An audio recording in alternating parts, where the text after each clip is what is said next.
Me dijeron que regara las plantas y cerrara las puertas con doble llave, como si fuera una empleada en quien podían confiar, pero a quien no podían llevar consigo. «Estás demasiado vieja para vuelos largos, suegra. Solo cuida la casa». Eso dijo mi nuera antes de salir para el aeropuerto. No vieron mi cara cuando se fueron. No dije una palabra, solo asentí. Pero lo que no imaginaban es que habían olvidado los pasajes encima de la mesa. Y lo que hice a continuación lo cambiaría todo. Esa tarde marcó el día en que finalmente me negué a ser invisible. Pero antes de continuar, si esta historia te toca el corazón, no olvides dejar tu me gusta, suscribirte al canal y contarnos desde dónde nos estás escuchando. Vuestro apoyo significa mucho para nosotros. Ahora, continuemos. Soy Guadalupe, una mujer que dedicó su vida a cuidar de su familia, primero de mi marido y luego de mi hijo. Pero nunca imaginé que a los 72 años redescubriría mi propia voz. Ocurrió un martes cualquiera, de esos que normalmente pasarían sin dejar ninguna huella en la memoria. Estaba en la cocina, preparando el almuerzo para mi hijo, Alejandro. Las papas ya burbujeaban en el agua y el aroma del ajo rehogado llenaba el ambiente. Fue entonces cuando Alejandro entró en la cocina con su nuera Isabel a su lado. Ambos traían esa sonrisa artificial que yo conocía bien.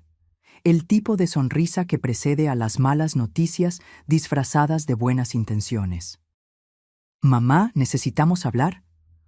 La voz de Alejandro sonó detrás de mí, y cuando me di la vuelta, vi que Isabel, mi nuera, estaba a su lado. Ambos traían esa sonrisa artificial que reconozco bien. El tipo de sonrisa que precede a las malas noticias disfrazadas de buenas intenciones. «Lo logramos, mamá. Ese viaje a Grecia que estábamos planeando, finalmente se hizo realidad. Nos vamos en julio». Mi corazón dio un pequeño salto. Grecia.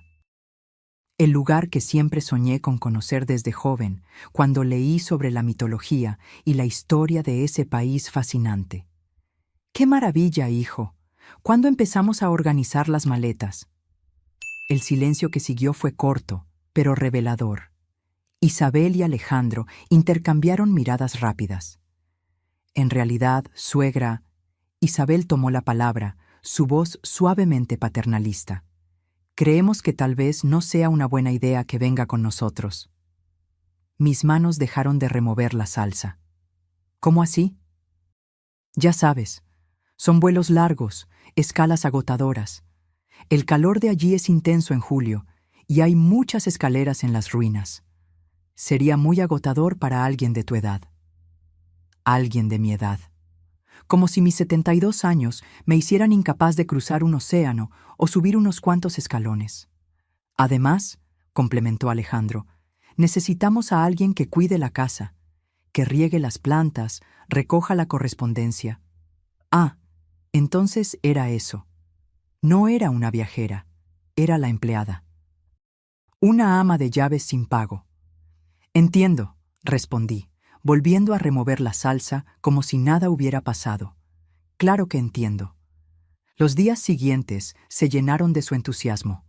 Maletas abiertas por toda la casa, itinerarios impresos, conversaciones sobre playas griegas y restaurantes típicos.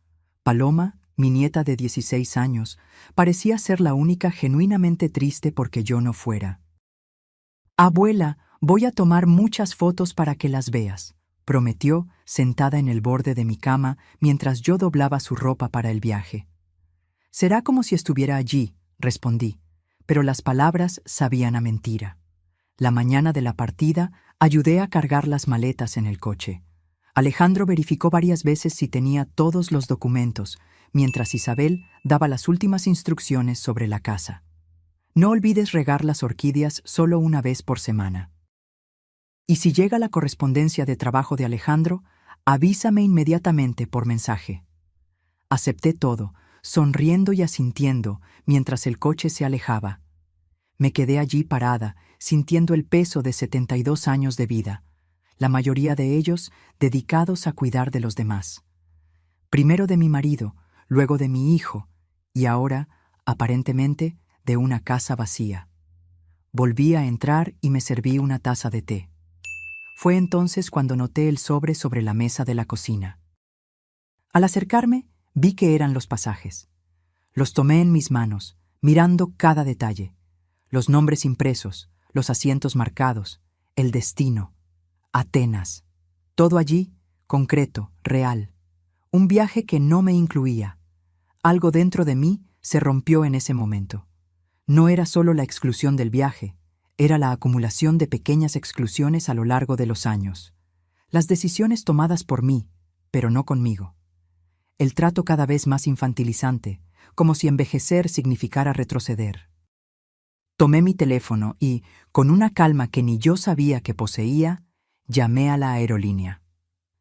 Buenos días, me gustaría cancelar algunos pasajes, por favor. La operadora me pidió los datos y códigos de confirmación, que estaban todos allí, en el sobre olvidado. ¿Está segura de que desea cancelar los 4 pasajes, señora? Sí, respondí después de una pausa. Cancélelos todos. Después de finalizar la cancelación, hice otra llamada. Esta vez para usar parte de mis ahorros que guardé durante años. Ahorros que Alejandro no sabía que existían. Dinero que ahorré trabajando como costurera mucho después de la jubilación. Pequeños trabajos que hacía cuando todos pensaban que solo estaba pasando el tiempo. Me gustaría comprar un pasaje a Atenas. Sí, solo de ida por ahora. Cuando colgué, miré la casa a mi alrededor. La casa que yo debería guardar durante 3 semanas. Había plantas que regar, correspondencia que recoger y un silencio enorme que soportar. En cambio, fui a mi habitación, abrí el armario y tomé la pequeña maleta que había comprado secretamente meses antes, en una liquidación. Algún día la necesitaré, pensé en ese momento, sin saber cuán acertada estaba. Puse solo lo esencial, algunas mudas de ropa, mis medicamentos, el vestido azul marino que me hacía sentir elegante y el pasaporte que renové recientemente para por si algún día lo necesitaba. Palabras de Alejandro cuando me llevó a la notaría, como quien hace un favor improbable. Antes de salir, escribí una nota simple y la dejé sobre la mesa. Olvidaron los pasajes. Yo no olvidé mis sueños. Cuídense. En el taxi camino al aeropuerto, mientras el sol comenzaba a ponerse en el horizonte, me permití algo que no hacía en años. Sonreí sin motivo aparente, solo por la deliciosa sensación de, finalmente, elegir mi propio camino. Lo que ellos no saben es que mientras deben estar ahora en el aeropuerto, descubriendo que sus pasajes fueron cancelados, yo estaré embarcando hacia Atenas dentro de unas horas.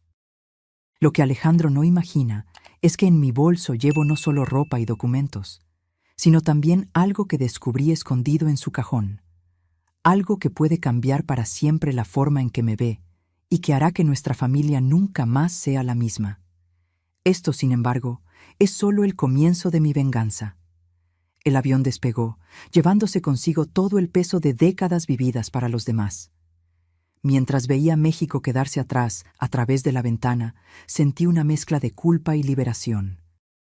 Mi teléfono vibraba incesantemente en el bolsillo, pero decidí que, al menos durante el vuelo, estaría inaccesible.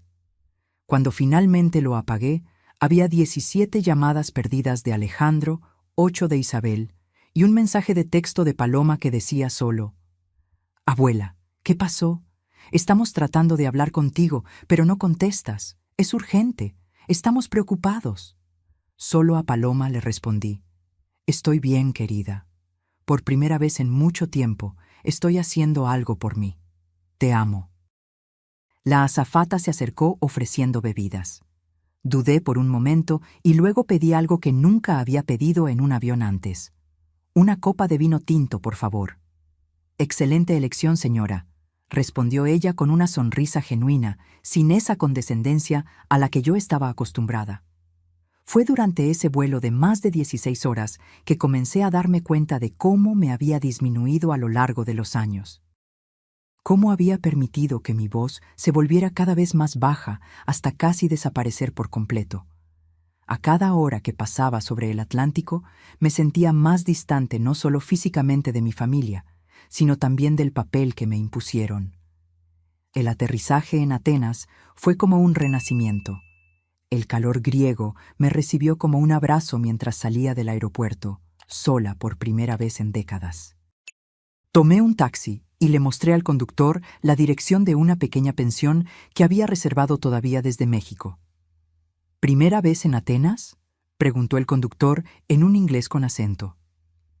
Primera vez siendo yo misma, respondí, y él se rió, probablemente pensando que era solo un chiste de turista. La pensión era simple, pero acogedora. Mi habitación tenía un pequeño balcón desde donde podía ver, a lo lejos, la cima de la Acrópolis iluminada contra el cielo nocturno. Me senté allí por horas, solo observando la ciudad y escuchando sus sonidos nocturnos. Cuando finalmente volví a encender mi teléfono, la avalancha de notificaciones casi lo hizo fallar. Mensajes de voz, textos, incluso correos electrónicos. Todos de Alejandro e Isabel, cada vez más desesperados. Los primeros mensajes eran de irritación. «Mamá, ¿dónde estás? Nuestros pasajes fueron cancelados. ¿Te das cuenta de lo que has hecho? Hemos estado en el aeropuerto por horas». Luego, el tono cambió a preocupación. «Mamá, por favor, dinos dónde estás. Estamos pensando en llamar a la policía.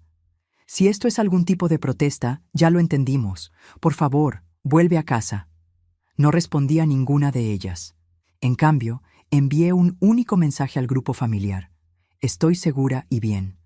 No necesito rescate ni permiso. Necesito tiempo. Después de eso, silencié las notificaciones y me dormí profundamente, sin alarmas ni responsabilidades para el día siguiente. A la mañana siguiente, me desperté con el sol griego entrando por la ventana. Por un momento, me sentí desorientada, sin reconocer dónde estaba. Entonces, la realidad me golpeó con una ola de alegría. Estaba en Atenas, sola, libre. Mi primer día fue dedicado a la Acrópolis. Sí, había escaleras, muchas de ellas. Sí, el sol era fuerte y el calor intenso, pero nadie estaba allí para decirme que era demasiado para mí, que debería esperar en la sombra, que tal vez sería mejor no intentarlo.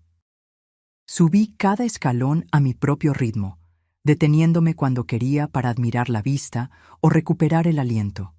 Cuando finalmente llegué a la cima, frente al majestuoso Partenón, las lágrimas vinieron sin previo aviso. Una señora más o menos de mi edad, que fotografiaba las columnas, notó mi emoción y se acercó. «Es impresionante, ¿verdad?», dijo en español, probablemente notando mi apariencia latina. «Es más que eso», respondí. «Es liberador». Su nombre era Rosalía, viuda hace 10 años, española de Sevilla. Estaba viajando sola por Europa hacía casi un mes. Mis hijos pensaron que estaba loca cuando les dije que viajaría sola a los 74 años, contó mientras almorzábamos en una pequeña taberna cerca de la Acrópolis. Quisieron enviar a alguien conmigo, un acompañante, como si fuera una niña incapaz de cruzar una calle sola. Me reí, reconociendo la situación.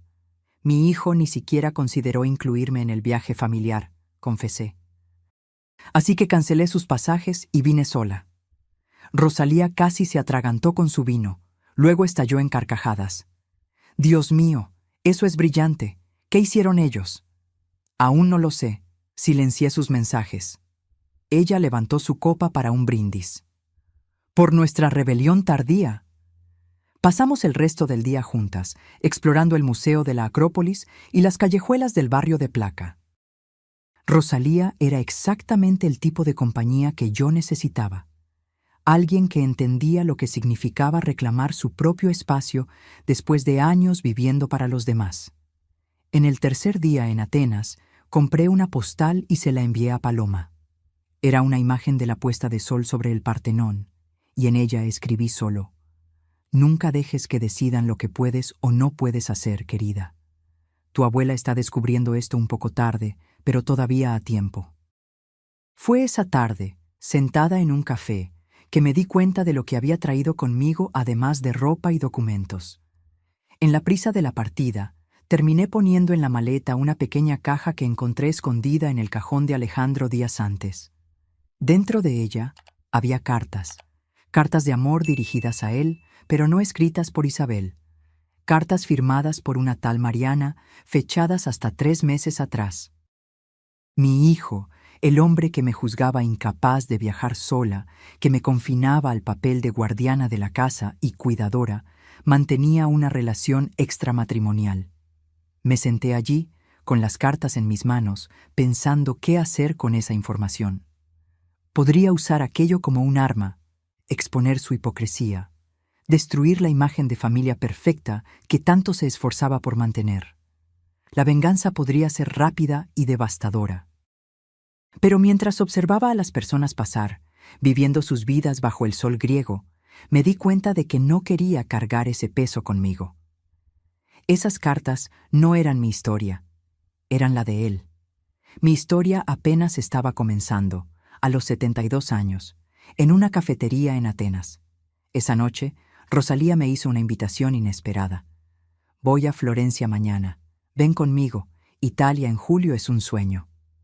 Miré mi teléfono. Había más mensajes sin leer, más llamadas perdidas. La casa en México seguía allí, vacía, esperando que yo volviera a mi lugar designado. ¿Por qué no?, respondí, sintiendo una ola de adrenalina. Siempre quise ver los museos de Florencia.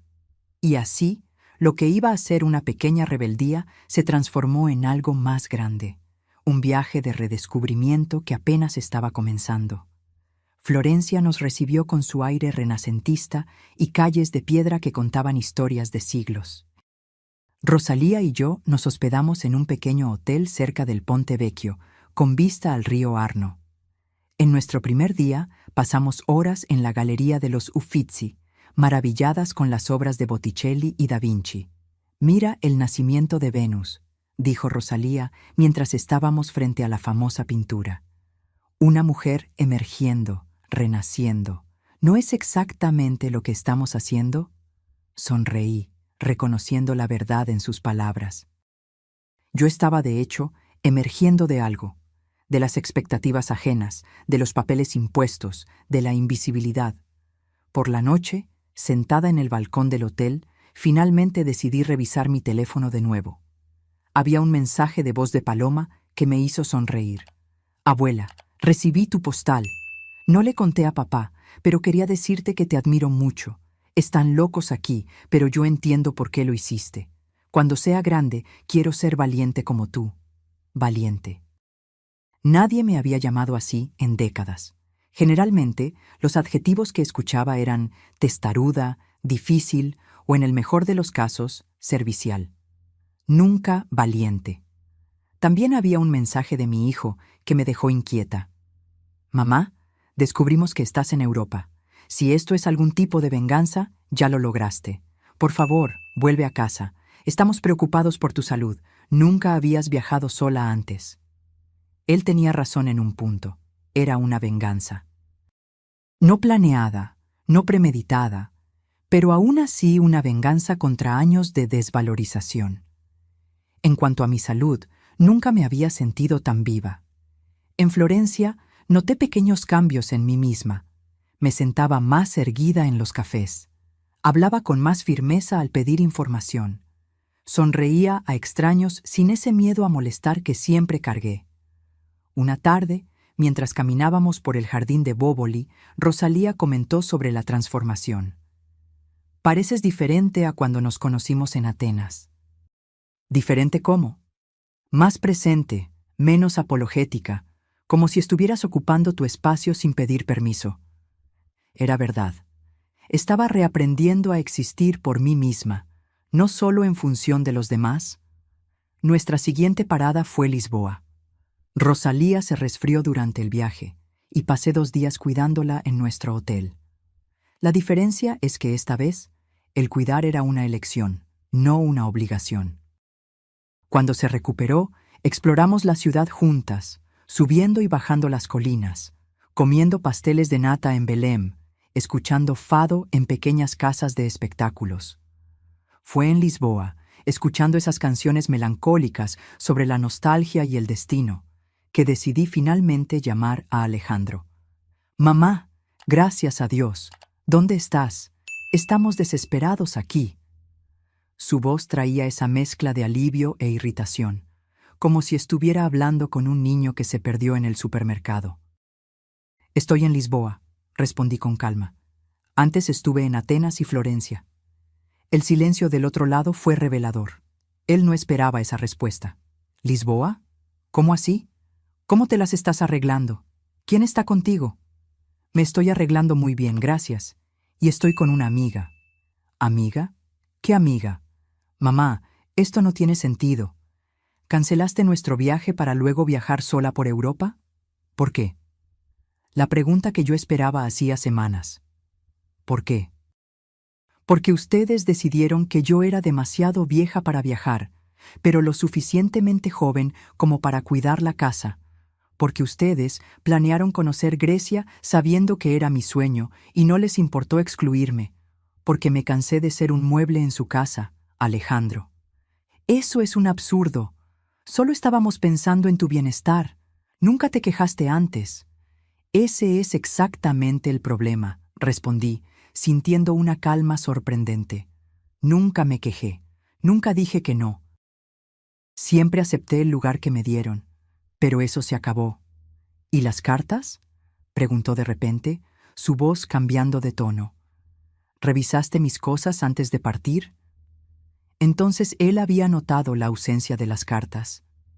Por un momento, consideré usar esa información, lanzarle a la cara su hipocresía. En cambio, respiré hondo. Sí, encontré las cartas y me las traje conmigo. Mamá, no entiendes. Entiendo perfectamente, interrumpí.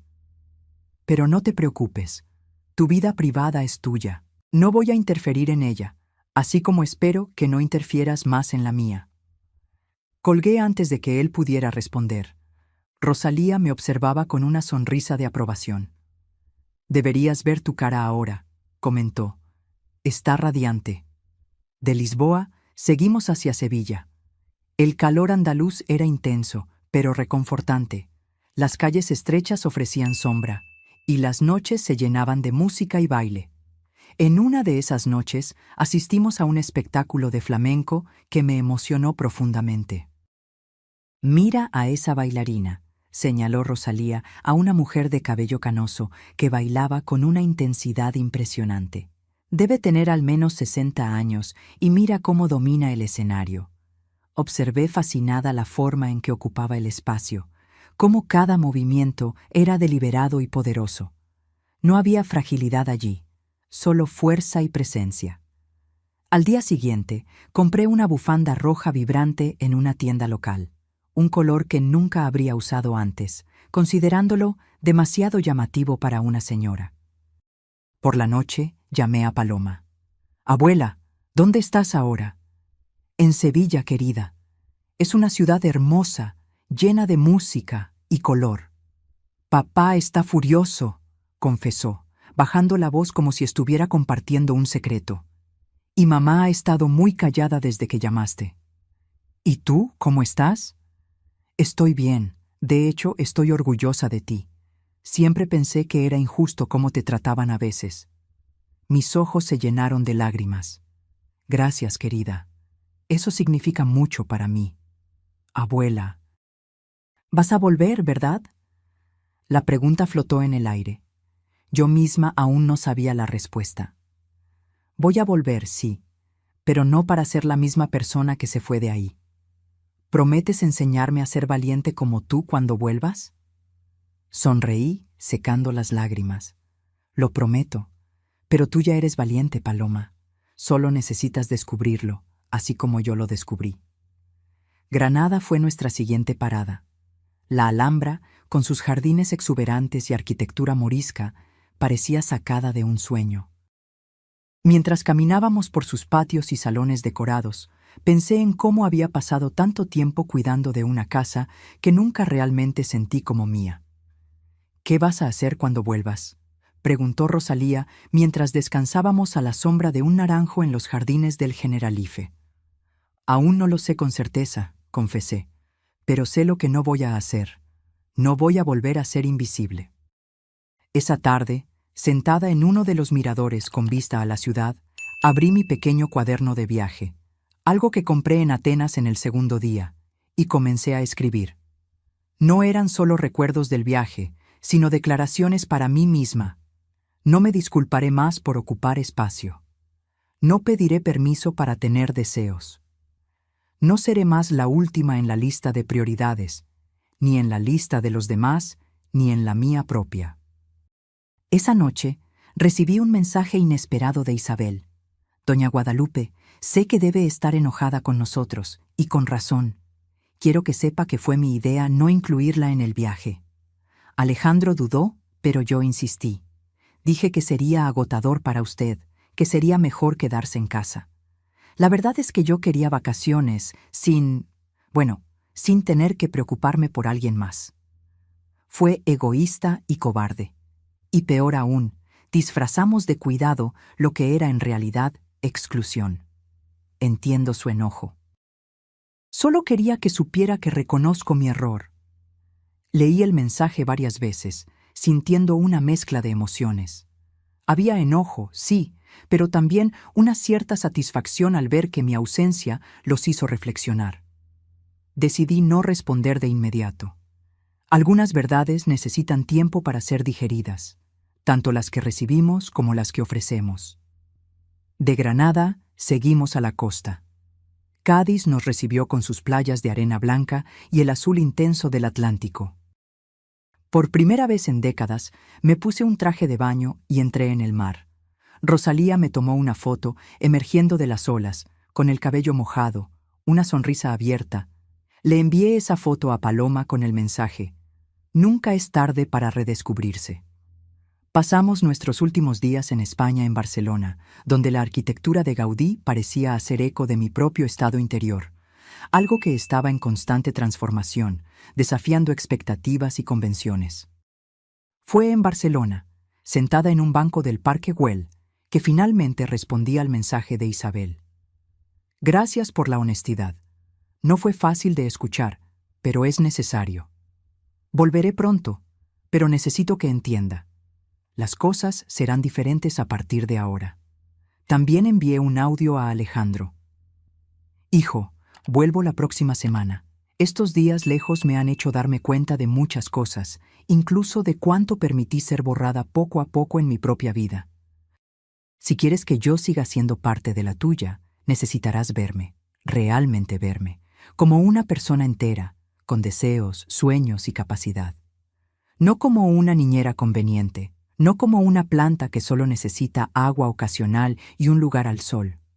Como tu madre, sí, pero también como Guadalupe, una mujer que, a los 72 años, descubrió que aún tiene mucho por vivir. La despedida de Rosalía fue emocionante. Prometimos mantenernos en contacto y tal vez, en el futuro, hacer otro viaje juntas. Tú transformaste lo que podría haber sido solo una pequeña rebeldía en un viaje de renacimiento, dijo ella mientras nos abrazábamos en el aeropuerto. Nunca olvides a la mujer que descubriste en este viaje. El vuelo de regreso a México se llenó de reflexiones. Mirando por la ventana del avión, pensé en cómo había partido con enojo y estaba volviendo con algo mucho más valioso: claridad. Claridad sobre quién era, lo que merecía y cómo quería vivir el resto de mis días. Paloma fue la primera en recibirme en el aeropuerto. Corrió a mis brazos como lo hacía cuando era pequeña. «Estás diferente, abuela», comentó mientras me ayudaba con la maleta. «Más brillante». «Es el sol europeo», bromeé, pero sabía que ella tenía razón. Alejandro e Isabel esperaban más atrás, visiblemente nerviosos. El abrazo fue contenido, las palabras cuidadosamente elegidas.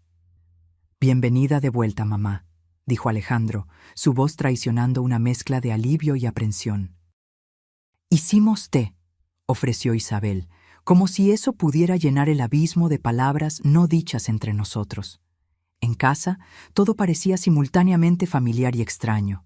Mi habitación, mis pertenencias, todo estaba exactamente como lo dejé, pero yo ya no era la misma persona que había partido. Los días que siguieron fueron un ejercicio de reconstrucción. Me negué a retomar automáticamente mis antiguos roles. Ya no preparaba la cena todos los días, no estaba siempre disponible para cuidar la casa. Comencé a asistir a un curso de cerámica las tardes de los martes y jueves, algo que siempre quise hacer. Invité a algunas señoras del barrio a tomar café en una panadería cercana los miércoles. Pequeños cambios, pero significativos. Alejandro intentó varias veces abordar el tema de las cartas, pero siempre me desviaba. Lo que haces o dejas de hacer en tu vida privada es tu problema, hijo. Así como lo que yo hago en la mía ahora es mi problema. Una noche, casi un mes después de mi regreso, acepté una invitación para cenar en su casa. Ya no la nuestra casa, como Alejandro aún insistía en llamar, sino la casa de ellos, donde yo era ahora una invitada con el privilegio de tener una habitación permanente. Después de la cena, cuando estábamos todos en la sala, le entregué a Alejandro un sobre. ¿Qué es esto, mamá? Los pasajes cancelados, los guardé como recuerdo. Él abrió el sobre, su rostro palideciendo al ver los billetes. ¿Por qué me das esto ahora? Porque quiero que recuerdes, no como un castigo, sino como un hito, el día en que todos nosotros comenzamos a cambiar. Isabel miraba fijamente a sus propias manos, mientras Paloma observaba la escena con una sonrisa discreta. Más tarde, en mi habitación, abrí de nuevo mi cuaderno de viaje y añadí una última entrada. Nunca fui demasiado vieja para soñar. Simplemente, nunca me preguntaron si aún soñaba. Ahora, no espero que pregunten. Simplemente voy. Las cartas de Mariana siguen guardadas en una caja en el fondo de mi maleta. A veces pienso en devolverlas, otras veces en destruirlas. Pero luego recuerdo que no necesito hacer nada con ellas. No son mi historia. Mi historia es la de una mujer que, a los 72 años, descubrió que la traición más dolorosa no es la que ocurre entre amantes, sino la que ocurre cuando aquellos que dicen amarte te vuelven invisible. Y que la venganza más dulce no es exponer los secretos ajenos, sino redescubrir los propios. A veces me encuentro mirando la bufanda roja que compré en Sevilla, ahora colgada orgullosamente en mi armario, ya no escondida entre ropas neutras y discretas. Es un recordatorio diario de que nunca es tarde para negarse a desaparecer. La relación con Alejandro e Isabel continúa en reconstrucción. Hay días difíciles, cuando los viejos hábitos intentan reinstalarse. Un comentario sugiriendo que no debo salir sola por la noche, un pedido para cuidar la casa mientras viajan por trabajo. Pero ahora, mis no vienen fácilmente, sin culpa o explicaciones extensas. Paloma y yo desarrollamos un ritual de los domingos por la tarde. Ella viene a mi habitación y me cuenta sobre su semana, sus sueños, sus pequeñas rebeliones en la escuela. En una de esas tardes me sorprendió. Abuela, hice una lista como la tuya, cosas por las que ya no me disculparé. Mi corazón se llenó de orgullo al verla desplegar un pedazo de papel con su letra adolescente. No me disculparé por gustarme más las matemáticas que la literatura. No me disculparé por preferir pantalones a vestidos. No me disculparé por soñar con viajar sola como mi abuela. La abracé con fuerza, dándome cuenta de que mi pequeña venganza había generado algo mucho más grande que la satisfacción personal. Había creado un ejemplo para mi nieta, una posibilidad que tal vez ella no habría visto sin mi rebeldía tardía. 6 meses después de mi regreso, recibí una llamada de Rosalía. Guadalupe, estoy planeando un viaje a Portugal en marzo. Ya visitamos, pero hay tanto que no vimos. ¿Qué te parece? No dudé. Cuenta conmigo. Tengo ahorros guardados exactamente para eso. Cuando le conté a Alejandro sobre mis planes, vi en sus ojos el fantasma de la vieja desaprobación, rápidamente reemplazado por una aceptación renuente. Él sabía que ya no tenía poder para impedirme. ¿Estás segura, mamá? ¿Otro viaje tan largo? Estoy segura de que quiero vivirlo, respondí simplemente. Y eso debería ser suficiente. Isabel, sorprendentemente, fue quien más apoyó la idea. Me parece maravilloso, doña Guadalupe.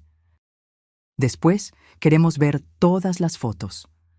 Desconfío que la culpa aún la motiva, pero prefiero creer que tal vez, solo tal vez, ella también esté aprendiendo a verme de forma diferente. Las cartas de Mariana dejaron de llegar. O al menos, Alejandro encontró un escondite mejor. Eso ya no importa. Lo que importa es que la semana pasada, mientras arreglaba mi armario, encontré algo que había olvidado por completo. Una caja vieja con postales. Eran todas de Grecia, enviadas por una amiga de juventud que logró viajar mientras yo me quedaba atrás, cuidando de la familia. En cada una de ellas ella escribía: «Un día, tú también estarás aquí». Me senté en el borde de la cama, sosteniendo esos fragmentos del pasado, dándome cuenta de que había cumplido una promesa que me hice a mí misma décadas atrás. Una promesa que casi olvidé, sofocada por años de abnegación. Esta mañana, mientras tomaba mi café en el balcón, un nuevo hábito que adquirí, inspirada en las mañanas europeas, Alejandro se unió a mí, algo raro en los días de semana. «Mamá, estamos planeando un viaje familiar para Año Nuevo». Me preparé para la exclusión habitual, la frase amable explicando por qué sería mejor que me quedara. «Nos gustaría mucho que vinieras con nosotros, a Chile, a conocer los lagos. Si quieres, claro». La invitación vino sin condescendencia, sin ese tono que sugiere que están haciendo un favor. Era una invitación genuina, de igual a igual. «Lo pensaré», respondí, escondiendo una sonrisa detrás de la taza de café. «Necesito verificar mi agenda primero». Su rostro registró sorpresa, luego comprensión, y finalmente una sonrisa renuente. Él entendió el mensaje. Ya no era garantizado que yo estaría siempre disponible, siempre esperando para ser incluida como una consideración tardía. «Probablemente iré al viaje familiar. No porque necesite su aprobación o porque tema quedarme sola, sino porque elijo estar allí, en mis propios términos». Ayer, paseando por el barrio, me encontré con una señora que no veía hacía meses. «Guadalupe, estás diferente. ¿Te hiciste algún tratamiento?». Me reí, pensando en cómo explicar que mi tratamiento fue cancelar pasajes ajenos, cruzar un océano sola y redescubrir quién era yo más allá de los papeles que me asignaron. «Simplemente decidí dejar de desaparecer», respondí. Ella no entendió, por supuesto. ¿Cómo podría? Algunos viajes solo tienen sentido para quienes los vivieron, pero tal vez, solo tal vez, mi ejemplo inspire a otras mujeres a darse cuenta de que nunca es tarde para negarse a ser invisible. A veces por la noche releo las anotaciones de mi cuaderno de viaje.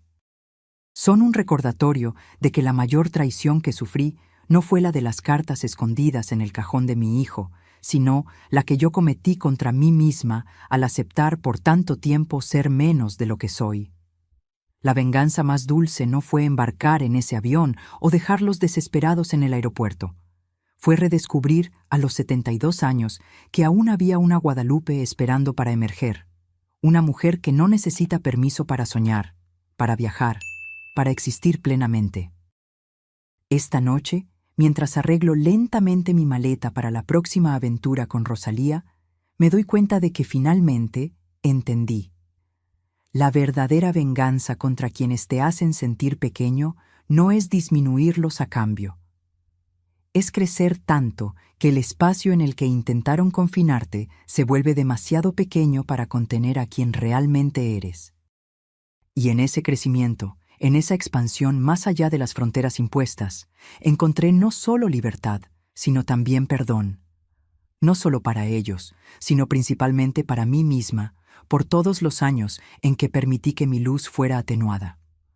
Ahora, mi luz brilla más fuerte que nunca.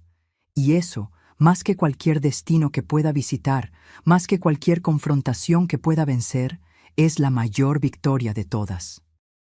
Esta historia es sobre cómo una mujer, después de décadas apagándose para caber en la vida de los demás, decidió encender su propia luz. ¿Y tú? ¿Qué harías si estuvieras en su lugar? ¿Habrías cancelado los pasajes? ¿Habrías viajado sola? ¿O habrías cuidado la casa, como te pidieron? Deja tu opinión en los comentarios y no olvides dar me gusta y suscribirte al canal para más historias como esta. Comparte con alguien que necesite un recordatorio de que nunca es tarde para redescubrirse.